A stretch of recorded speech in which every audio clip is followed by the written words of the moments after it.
Hey guys, BladeWolf88 here, bringing you another Nostalgia Bytes installment. This game is called Evil Zone. Hadolka is a being capable of existing in multiple dimensions at one time, and she threatens the world of Ipreseru, Happy Island. Though the cost was heavy, the inhabitants of Ipreseru were able to temporarily confine Ihadolka in Evil Zone. But the danger is not over. Ihadolka must be destroyed before she emerges from Evil Zone. To do this, Ipreseru called upon mighty warriors from other worlds. A tournament is held to select the strongest warrior to face Ihadolka. These warriors have many reasons for wanting to fight Ihadolka, but right now, they are warriors. Let the battle begin.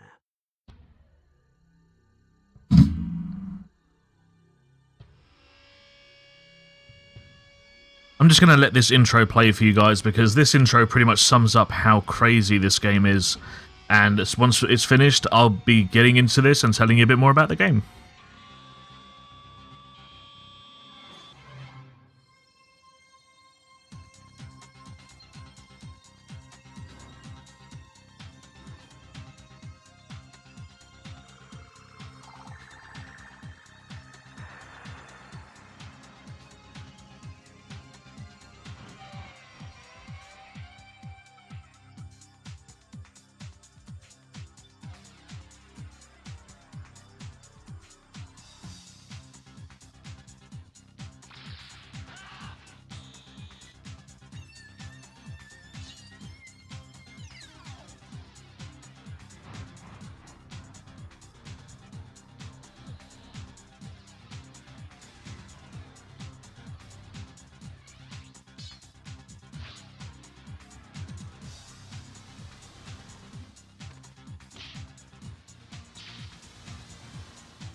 And there you have it. I don't really think I need to say any more than that.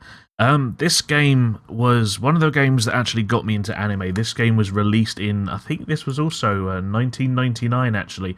This was one of the first games that actually really got me into anime and got me into like looking at like Japanese stuff. I know that sounds incredibly racist, but it is what it is. I saw this game and I saw the cover and I saw how weird it looked and I was like, I have to play this game. So I did, and I loved it. I got absolutely hooked on it straight away. I was either playing this or I was playing Soul Edge a lot of the time. So I was really into my fighting games for a while. Me and my sister used to play against each other a lot. But this game has a few rather different little tweaks to it that make it quite cool. You have a survival mode where basically, if I remember rightly, you have to fight wave after wave of people, and your health bar only regenerates a little bit. So, or if you get knocked out once, that's it. So it makes it a lot tougher. That's a lot of fun. You have a single-player battle mode, which is just like an arcade mode. It has verses, you can go into practice, but the best bit is the story. And the reason the story is the best bit is because each character's story is played out like an anime episode, with each battle being an episode, and it has like an introduction, it has an outro and everything else. So it adds like a really weird different twist to the story. There's a lot of fourth wall breaking. And as with anything, it has the traditional characters. You have your super-powered robot police officer who's really all about posing. You have your quiet wizard type who's male but really shy. You have your brooding character who's supposed to be all cool and dark and mysterious. Typical anime boob girl, as you can already see right there, and you probably saw in the intro as well. You have your tomboy hard nut female character. You have your schoolgirl. You've got your foreign badass. You've got your nutcase, who's blatantly evil, but no one seems to notice it. And then the weird little girl with powers that she probably shouldn't have. And as you can see there, she's over like 10,000 years old. So yeah, there's that. But as I say, I'm going to get right into this because the way this is done, as you're about to see when I click this guy's character, is it's so cheesy and so overdone and really weirdly voice acted, but it's so much fun to play. Objective understood. Yeah, so I'm going to go quiet for a little bit while you see the intros and that happen. But it's all done like an anime program. Danzibar was summoned to the strange world of Iperseru to rescue his partner Yuri, who is stuck in the evil zone. Danzibar decides to battle with Ihadoka, who exists simultaneously in multiple dimensions. But someone wants to stop him. Who could it be? A new program starting next week will feature Danzibar, the ultimate hero. Episode 1, the power of the supreme ruler to destroy an evil. Zeruchaku Danzibar. Entry of magician Alti al-Lazal and Danzai Burst.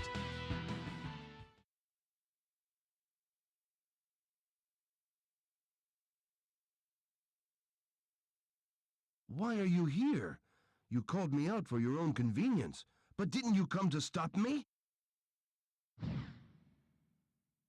I'm not going to give you any excuses. After all, I don't think it's right to make people of different worlds fight against Ihaduka. Therefore... Do you dare to stop us? Then stop us! The power of a supreme ruler destroys evil! The ultimate hero, Danzaiba! Yes, that's right. He is actually talking about himself. And as you can see, it is so cheesy and so overdone. But what I love about this game more than anything is it's not done in the traditional sense of a fighting game. You don't have horizontal, vertical, and everything else. You have just your a button to block, like that. And you have your triangle button, which is your attacks. Depending on the distance from the target and how close you are to them, what angle you're at, and what directional button you're pushing, depends on what happens. And if you see at his feet, every now and again, there'll be a little red circle appear. What I'm trying to do is this. You trap him in the circle, and you can do a special grapple. Depending on how far you are away from the target, depends on how much damage that does. And you can do some, like, major damage. Like, the other two buttons don't do anything. You know, it's literally just block and your triangle button. That's it. But that's what makes this game so weird, is it's all about proximity and angle and everything else rather than combinations. Don't blame yourself. In this world, justice will prevail. The posing is real. Agreeing to protect Iperseru, Danzibar faces the next enemy, Kea of Temporin. Kea is one of the sorcerers selfishly wanting Ihadoka's power. Danzibar is driven into a tight corner by Kea's wicked power. Will Danzibar ever be able to triumph over Kea? Next week's feature is Danzibar, the ultimate hero, Episode 2, Entrapment of Wicked Desire, Assassin from the Darkness, entry of Yin Yang, Master Kea, and Danzai Burst.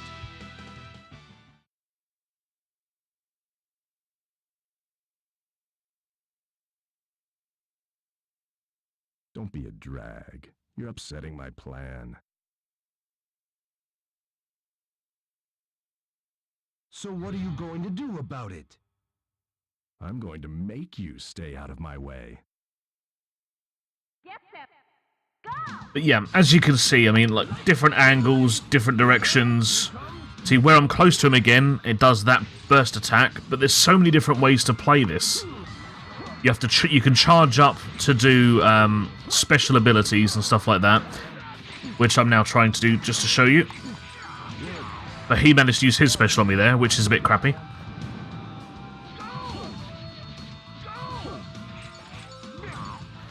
But I unfortunately missed my special there. Let's see if I can move away from him and do it. Ah, he blocked it. Because what you do is you send out that burst. But he keeps blocking, the bastard.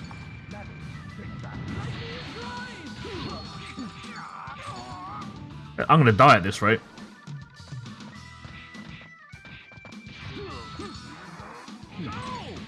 Oh, I nearly had him there.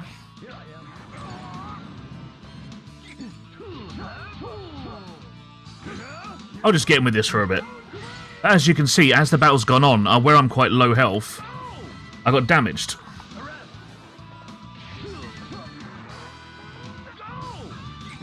Oh, come on, let me get it. Let me connect you, bastard. Oh no, see, he's used his. He was able to connect his super ability, which will now kill me. But that's just the way the game goes, you know. That's what I love about this game. But I'll show you one of the other characters, just to show you sort of the difference in the play styles and stuff like that. So, if we go for, say, traditional booby girl, because, you know, boobs. But this game was so addictive for me. It's just a joke. Hello, my name is Errol. Next week we are starting a new feature, Passionate Errol. I play the lead who is passionately in love with someone. I hope you'll be passionately in love with me too. Do I have to be in this dumb show too? What do you mean by that? You don't have to be in it if you don't want to. There are plenty of others interested in a small part. Next week, episode 1, Passionate Errol. It's about the invincible beauty. Please watch my show. Beauty? Are you talking about yourself? So, what about it? Do you have any objections to that? A little.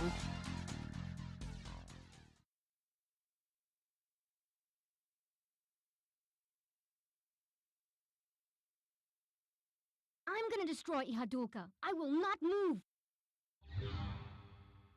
It's no use making any more effort. Leave! You're not wanted here, kiddo! Don't mind me. Here goes Errol. I am ready to fight. I don't know what that weird dark bit is between her legs there. That was really quite awkward. I'd never realised that before. But me and my sister used to play this game for absolutely hours. We would just... Because it was something so different. We didn't know any other games that were like this. Where you could charge up abilities and you could just basically go nuts. And it was all on one button. Say, I'm literally pressing one button with different combinations of it and directions to do different abilities. But as you can see, you can actually return and block their abilities if you're stupid enough to sit around and wait. But as you can see, I pulled off my special there, so she's now going to clone herself and play baseball. But the amount of damage it does is crazy.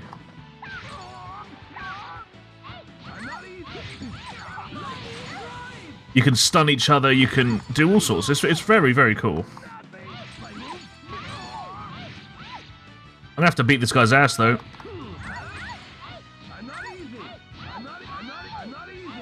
But you can on this one, unlike Soul Blade, you can block indefinitely. But it's a whole lot of fun. This is one of those really good games. I'm just gonna skip through this because we don't need to see this stuff. It's one of those really good games where you can do whatever you want. You could just have fun with it, and with the different modes to play, that makes it a lot of fun as well. But that pretty much covers it, you know. This game is just weird.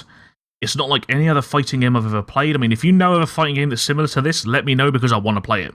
Because this is awesome. It's quirky, it has unique concept, it does fourth wall breaking, it does episodic play. You know, it was something that was completely different for anything else at its time, and that's what I loved about it. But that's enough of me gushing about this game. I hope you've enjoyed this other installment into Nostalgia Bytes, and I will see you guys in the next episode. Thanks very much.